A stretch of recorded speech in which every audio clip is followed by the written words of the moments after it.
হলো gender. Gender কাকে বলে? আমরা গত ক্লাসে জেন্ডার কথা আলোচনা করেছি, বুঝছি না? তাহলে আমরা জানি দেখো আমরা এখানে চারটা বাক্য লিখলাম। যেমন Karim is a boy, Nahida is a girl, this is a baby, it is a table. কেমন? এখন এই যে করিম কিন্তু একটা প্রোনাউন, ঠিক আছে? একটা নাউন। করিম একটা নাউন, নাহিদা একটা নাউন, ইটটা একটা প্রোনাউন, দিসটা একটা প্রোনাউন, তাই না?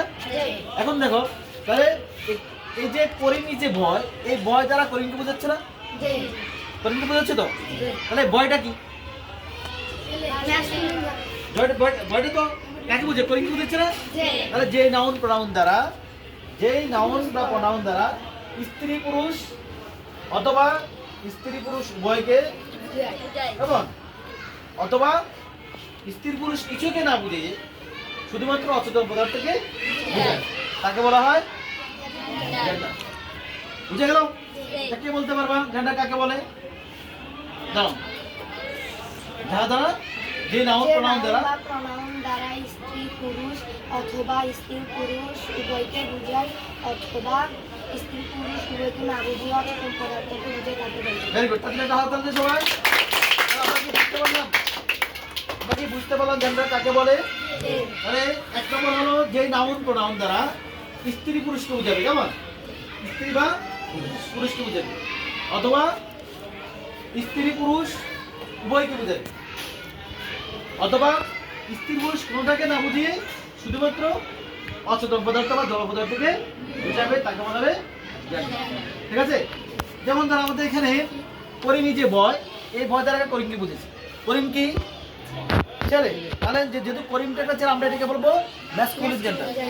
এবার দেখো নাহিদা ইজ এ গার্ল, তার গার্লটাকে নাহিদা, তো নাহিদাকে মেয়ে, তাহলে এটা আমরা বলবো ফ্যামিলিন জেন্ডার। ঠিক আছে? This is a baby, baby কি? বেবি অর্থ হলো শিশু, বেবি অর্থ শিশু। এখন এই শিশুটা ছেলে হইতে পারে, মেয়ে হইতে পারে। যেহেতু বেবিটা ছেলে হইতে পারে, মেয়ে হইতে, দুটোই হওয়ার সম্ভাবনা আছে, তার মানে এটা হলো কমন জেন্ডার, অর্থাৎ উভয়টা হইতে পারে। এরপর দেখো ইট ইজ এ টেবল। টেবিলটা কি? এটা জড় পদার্থ, জড় পদার্থ না, একটা অচেতন পদার্থ। তার মানে কি? টেবিল দ্বারা যদি অচেতন পদার্থকে বোঝায়, তাহলে আমরা এটাকে বলতে নিউরো জেন্ডার। তাহলে দেখে আমরা বলতে পারি, আমাদের সংজ্ঞা অনুসারে আমরা বলতে পারি এই জেন্ডারটা কত প্রকার?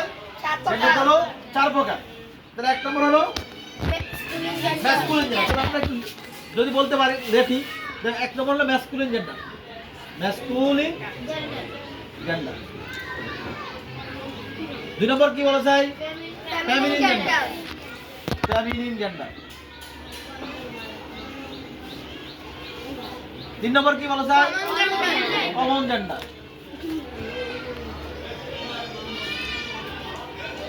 Common gender. 4 নম্বর কি বলো? Neuter gender. বলো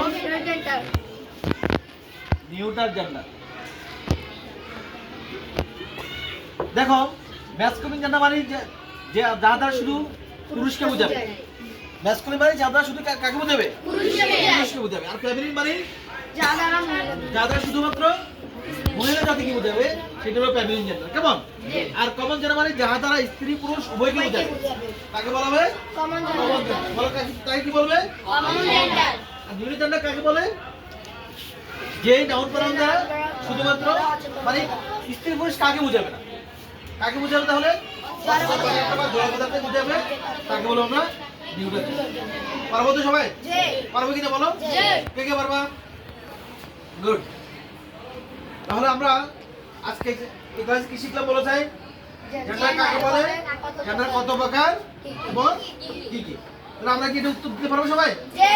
পারবো তো?